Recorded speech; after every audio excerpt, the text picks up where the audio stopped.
So, it is better to keep track of time in chunks for easy monitoring. And ito yung ginagawa ko every time I take an exam.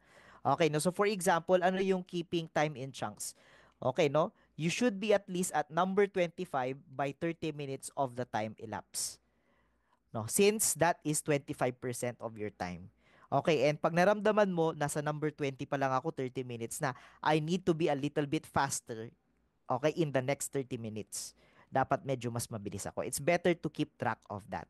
Okay, but for more time-conscious individuals, no, meron kaming tinatawag sa focus na 45-second rule. Ano yung 45-second rule? If after 45 seconds of looking at the question and the answer, okay, no? Of course, no, meron tayong konting allowance dyan, 45 to 1 minute.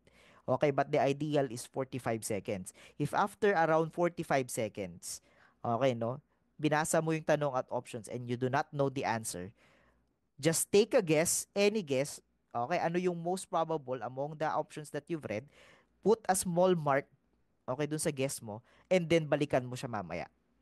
Because, ang problem is, ano, no, 45 if you consume an item, okay, na masyadong matagal sa isang item, then you will lose too much of your time.